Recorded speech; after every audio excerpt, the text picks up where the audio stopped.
Hello dear students, आज हम लोग डिस्कस करेंगे 9th क्लास का chapter work and energy. It is work and energy. इससे पहले हम लोग फोर्स चैप्टर डिस्कस कर चुके हैं, ग्रेविटेशन चैप्टर डिस्कस कर चुके हैं, जिसके अंदर हम वर्क के बिल्कुल नज़दीक पहुंच गए थे कि यानी हम लोगों ने पढ़ा था, फोर्स पढ़ा था। ठीक है, ग्रेविटेशन में हमने मोशन को पढ़ लिया था ड्यू टू ग्रेविटी, या फिर हमने स्पेशल मोशन भी पढ़ा था और मोशन के हमने 3 लॉज भी पढ़े थे। अब इससे जो आगे की प्रोसेस है वो आपकी वर्क है कि अब आपका वर्क कैसे होगा। देखिए, वर्क डिफरेंट टाइप का वर्क हम लोग अपनी डेली लाइफ में देखते हैं। फॉर एग्जांपल, जो फार्मर्स वर्क करते हैं, ठीक है, जो हमारे ऑफिशियल्स वर्क होते हैं, या फिर बहुत से टाइप के वर्क जो हम लोग अपनी डेली लाइफ में देखते हैं। जैसे आज जो मैं कर रहा हूँ, यानी कि जो टीचिंग है वो भी एक क्या है, वर्क है। जो आप कर रहे हो, स्टडी है, ये हमारे जो जर्नल लाइफ के हम लोग बोल सकते हैं कि ये सारे के सारे क्या है, वर्क है। But in the science language work को हम एक अलग तरीके से डिफाइन करते हैं। वो तरीका क्या है कि वर्क के लिए हमें क्या चाहिए, एक स्पेशल डेफिनेशन चाहिए और एक जिससे हम इजीली वर्क को डिफाइन कर सकें। तो वर्क के लिए हमें सबसे पहले जो चीज़ की ज़रूरत है वो हमारे पास थी फोर्स, जिसको हम लोग अच्छे से पढ़ चुके हैं कि फोर्स क्या होता है, ए पुश और पुल ऑन ए बॉडी। ये हमने पढ़ा था। फोर्स क्या है, ए पुश और pull a body is known as force. तो आज हम लोग इसी को थोड़ा सा आगे डिस्क्राइब करेंगे और पहुंच जाएंगे किसके ऊपर, वर्क पर।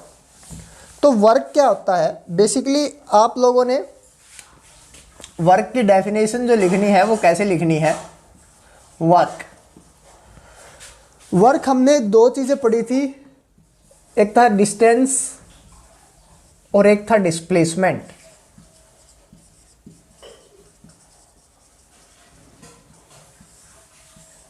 डिस्टेंस क्या है, थोड़ा सा हम इसको रिवाइज कर लेते हैं। डिस्टेंस क्या है, the actual path covered by a body. वो क्या होता है, distance. The actual path covered by a body is known as distance, and the minimum distance between the initial point and the final point of the object is known as displacement। तो यहाँ पर जब हम work को discuss करते हैं तो work हम लोग कैसे करेंगे, देखिए।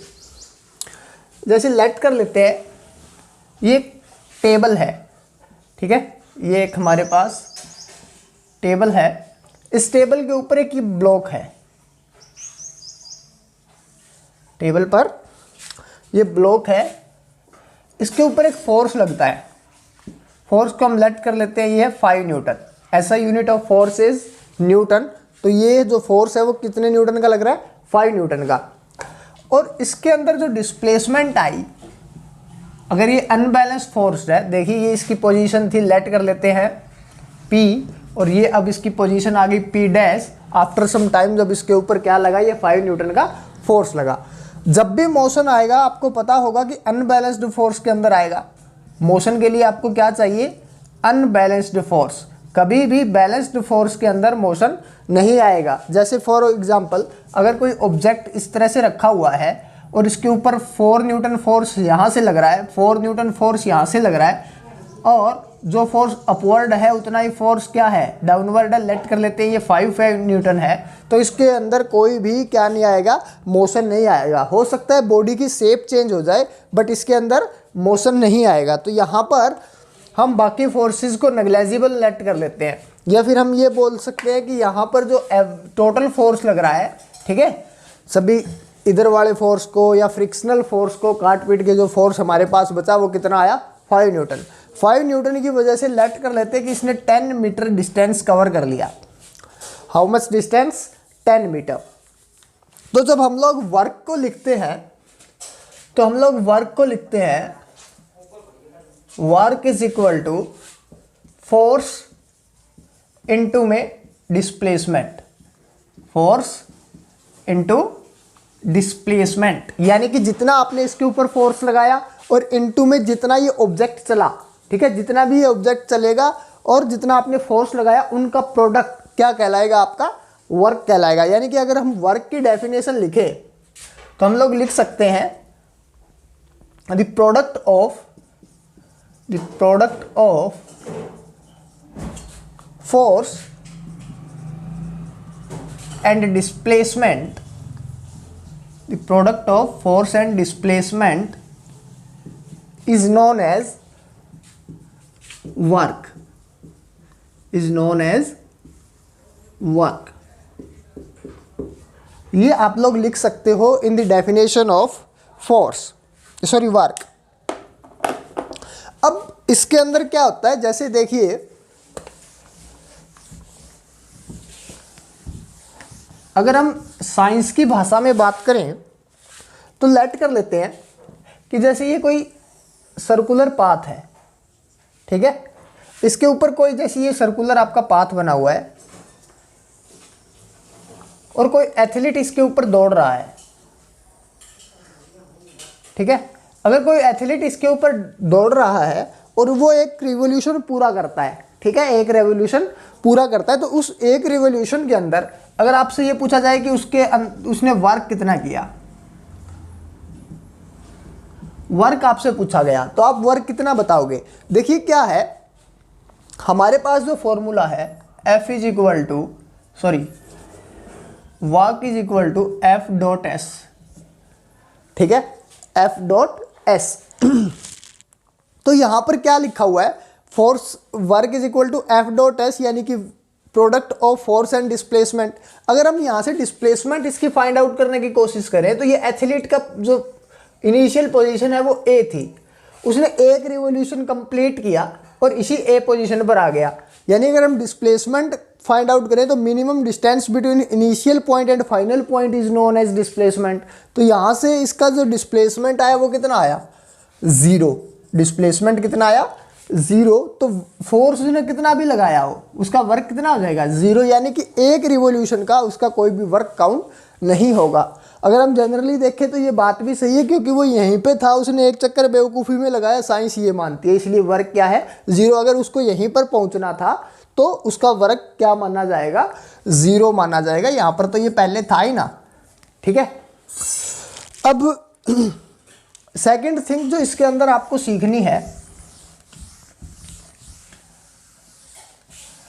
ये आपको 2 प्रकार की चीज़ें आगे मिलेंगी कि जैसे मैंने वर्क का आपको फॉर्मूला बताया F डॉट एस, वर्क होती है उसकी SI जो यूनिट होती है, SI यूनिट ऑफ वर्क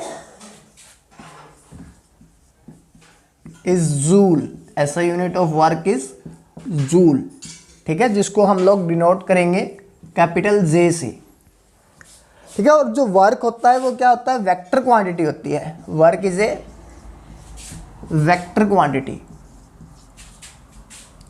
अब वेक्टर क्वांटिटी कौन सी होती है वो आपको अच्छी तरह से पता होगा। वेक्टर क्वांटिटी कौन सी होती है, ऐसी क्वांटिटी, कोई भी फिजिकल क्वांटिटी जिसके अंदर मैग्नीट्यूड और डायरेक्शन दोनों हमें पता हो। जैसे कि आप लेट कर लीजिए कि ये आपके पास एक ब्लॉक था, इस ब्लॉक के ऊपर आपने 5 न्यूटन फोर्स इस डायरेक्शन में लगाया, ठीक है, लेकिन क्या हुआ, वर्क फोर्स आपने इस डायरेक्शन में लगाया, ठीक है, लेकिन इससे अपोजिट डायरेक्शन में मोशन हो गया, ठीक है, इससे अपोजिट डायरेक्शन में मोशन आ गया, ब्लॉक यहाँ पहुँच गया, आप पीछे की तरफ आपको धकेल कर और ये क्या पहुँच गया, इस जगह पर पहुँच गया। तो जो वर्क तो होगा, क्योंकि क्या लगा, फोर्स भी लगा, प्लस में डिस्प्लेसमेंट भी आई, लेकिन वो डिस्प्लेसमेंट क्या है, अपोजिट डायरेक्शन में है। अगर वो अपोजिट डायरेक्शन के अंदर है तो जो आपका वर्क है वो भी क्या हो जाएगा, नेगेटिव हो जाएगा। तो इस टाइप से यहाँ पर डायरेक्शन को भी हमें मेंशन करना पड़ता है, विदाउट डायरेक्शन हम लोग वर्क को डिफाइन नहीं कर पाएंगे। इसलिए आप लोग ये बोल सकते हो कि जो वर्क है वो क्या है, वेक्टर क्वांटिटी है। प्लस में देखिए एक बहुत ही सिंपल सी चीज़ है, आपको मैं बताना चाहता हूँ कि जैसे ये तो हमारा था बिल्कुल सेम सब सिंपल सा मेथड कि हमने यहाँ से फोर्स लगाया, यहाँ पर हमने डिस्प्लेसमेंट चेक कर ली कितनी थी, उसके बाद हमने एफ डॉट एस निकाल दिया। अगर ये डायरेक्शन ऐसे हो या किसी एंगल के ऊपर हो, जैसे ये वाला एंगल बन गया यहाँ पे कुछ 30 डिग्री लेट कर लेते हैं, ठीक है। जैसे एक टोए कार को बच्चा रस्सी से बांध कर खींचता है तो क्या होता है, वो खींचता तो इस डायरेक्शन में है, लेकिन उसका मोशन आता है वो इस डायरेक्शन के अंदर आता है, यानी कि उसके बीच में कुछ एंगल बन जाता है। तो जैसे ही फोर्स और डिस्प्लेसमेंट के बीच में कुछ एंगल बनेगा तो उस समय भी आपका वर्क है वो चेंज हो जाएगा। वो यहीं से हमें पता चल रहा है। वैसे मैं आपको सिखा देता हूं कि जब भी हम लोग दो चीज़ों का प्रोडक्ट करते हैं तो हमारे पास ये दो प्रकार से हम लोग इसको लिखते हैं। जैसे मैंने लिखा work is equal to F dot S, और आपको ऐसा भी लिखा हुआ कहीं पर मिलेगा A is equal to P cross Q. तो ये दोनों में करना तो प्रोडक्ट ही होता है, लेकिन इनका क्या होता है, साइन अलग अलग हो जाते हैं, चेंज हो जाते हैं। कैसे, मैं आपको बताना चाहूँगा कि इसको बोलते हैं डॉट प्रोडक्ट। क्या बोलते हैं इसको, डॉट प्रोडक्ट, और इसको बोलते हैं क्रॉस प्रोडक्ट। ठीक है, जहां पर डॉट लगा है उसको क्या बोलेंगे, डॉट प्रोडक्ट, और जहां पर क्रॉस लगा है उसको क्या बोलेंगे, क्रॉस प्रोडक्ट। अब इससे हमें क्या इफेक्ट पड़ता है, देखिए क्या होता है।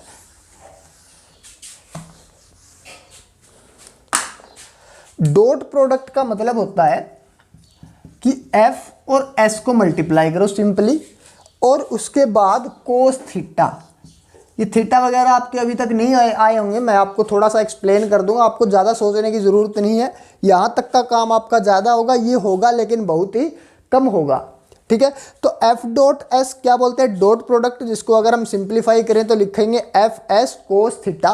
और ये थीटा क्या है, एंगल है। जैसे हमने अभी टोए कार वाला जो एग्जांपल लिया, जैसे लेट कर लेते हैं, ये एक टोए कार है, एक बच्चा इसको इस डायरेक्शन में खींच रहा है और ये ऐसे चल रही है, ये एंगल 30 डिग्री। तो ये जो एंगल था वही क्या है, थीटा, यानी theta means 30 degree. Cross product का मतलब होता है, जैसे हमने यहाँ पे क्या लिखा है, A is equal to P cross Q, तो A is equal to P Q sine theta. ये दो ही आपके लिए बहुत ही बेनिफिशियल है। ठीक है, यानी कि ये जिसको हम लोग बोल सकते हैं कि अच्छे क्वालिटी के जो क्वेश्चन आएंगे उनको आप इस टाइप से सॉल्व कर सकते हो। तो एफ डॉट एस, या फिर अगर हम बात करें कि ये कोस थीटा और साइन थीटा होता क्या है, ये हमें कहाँ से मिला, तो ये बहुत ही सिंपल है। जैसे हम एक राइट एंगल ट्रायंगल लेते हैं, ये आपको मैथ्स में सिखाया जाएगा।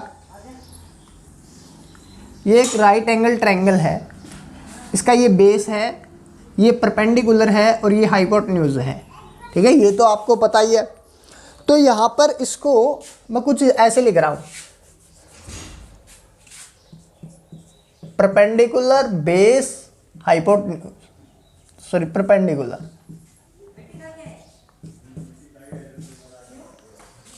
देखो क्या है, साइन थीटा हमें कहाँ से मिला, ये एंगल लेट कर लेते हैं, ये है आपका थीटा।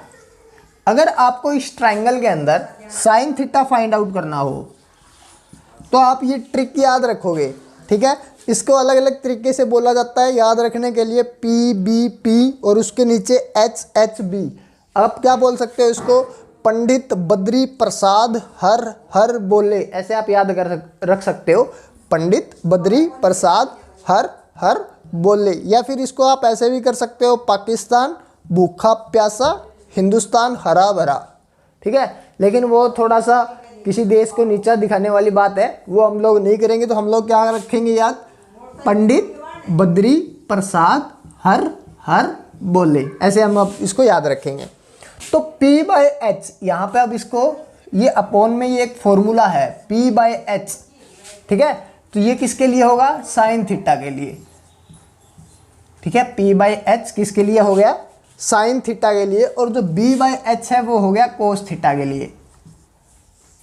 ठीक है, जैसे ये हम लेट कर लेते हैं, ये 3 है, ये 4 है, ये 5 है, तो ये एंगल बताओ कितने डिग्री का है।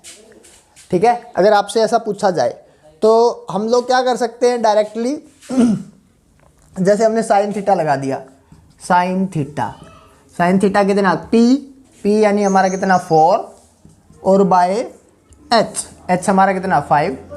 अब हम लोग क्या देख लेंगे, साइन थीटा की 4/5 पर वैल्यू देख लेंगे और उससे हमें फाइंड आउट हो जाएगा कि ये एंगल कितने डिग्री का आया। ठीक है, तो आपको क्या याद रखना है, W = F.S और Fs cos थीटा। ठीक है, और ये तो आपको अभी याद रखने की ज़रूरत ही नहीं है, ये मैंने आपको वैसे ही नॉलेज के लिए बता दिया है। ठीक है, इसके आगे ये क्या होता है, secant theta, sorry tan theta.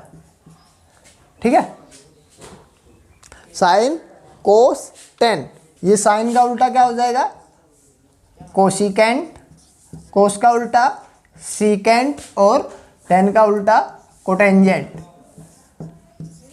यानी कि sine theta P/H, cos theta B/H, tan theta P/B, cot theta B/P, secant theta H/B, cosecant H/P। ठीक है, इस टाइप से हम लोग इसको आगे डिफाइन कर सकते हैं, लेकिन अभी आपको इनकी ज़रूरत नहीं है। आपको क्या करना है, केवल F.S होता है वो S कोस थीटा के होता है, केवल आप ये याद रखो, वो भी बेटर है।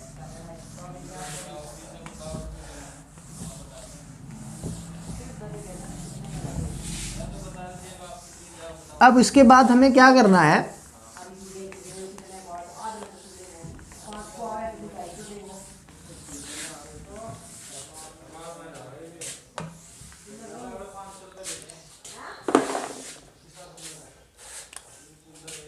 इसके बाद देखिए जो वर्क होता है, वर्क को हमने 3 टाइप से डिफाइन किया है। कौन कौन सा, एक तो हमारा होता है पॉजिटिव वर्क,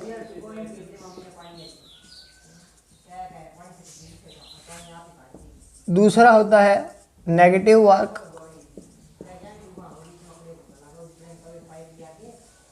और नंबर 3 हमारे पास है ज़ीरो वर्क। पॉजिटिव वर्क कौन सा होता है, जब जिस डायरेक्शन के अंदर आपका फोर्स लगा है उसी डायरेक्शन में क्या आ जाए, मोशन आ जाए। ठीक है, आप किसी ब्लॉक को, किसी भी चीज़ को जिस डायरेक्शन में पुश करो उसी डायरेक्शन के अंदर क्या आ जाए, मोशन आ जाए, तो जो वर्क होगा वो आपका क्या होगा, पॉजिटिव वर्क। और अगर ये जैसे फोर्स है और ये क्या है, मोशन, और ये जैसे हमारे पास दूसरा जो है नेगेटिव वर्क, यहाँ पे आपका फोर्स की डायरेक्शन ये है जैसे, और जो मोशन आए वो इस डायरेक्शन में आए, तब क्या होगा, नेगेटिव वर्क। ज़ीरो वर्क के लिए क्या हो सकता है, आपका फोर्स इस डायरेक्शन में हो और मोशन ना ही आए, मोशन ना हो, तो आपके फोर्स का कोई मतलब नहीं है, उस फोर्स से आप लोग वर्क नहीं कर पाओगे। ठीक है, तो ये आपके पास हमारे 3 टाइप थे वर्क के, कौन कौन से, पॉजिटिव वर्क, नेगेटिव वर्क और ज़ीरो वर्क। मैंने आपको बता दिया, जिस डायरेक्शन में फोर्स उसी डायरेक्शन में मोशन, तो आपका वर्क है जो पॉजिटिव है। अगर आपका फोर्स उससे अपोजिट डायरेक्शन में मोशन तो आपका नेगेटिव वर्क है। और ज़ीरो वर्क अगर मोशन ना हो, ठीक है, तब हमारा क्या कहलाएगा, ज़ीरो वर्क। तो लेक्चर 1 में केवल इतना ही, नेक्स्ट लेक्चर में हम इसको आगे डिफाइन करेंगे। ठीक है, आई होप आपको सब चीज़ें समझ आ गई होगी। अगर नहीं आई है तो आप लोग मेरे को कमेंट सेक्शन में लिखिए, मैं आपको उसको रिप्लाई ज़रूर दूंगा। और अगर आपने अभी तक चैनल सब्सक्राइब नहीं किया है तो आप चैनल को सब्सक्राइब कर लीजिए। Thank you.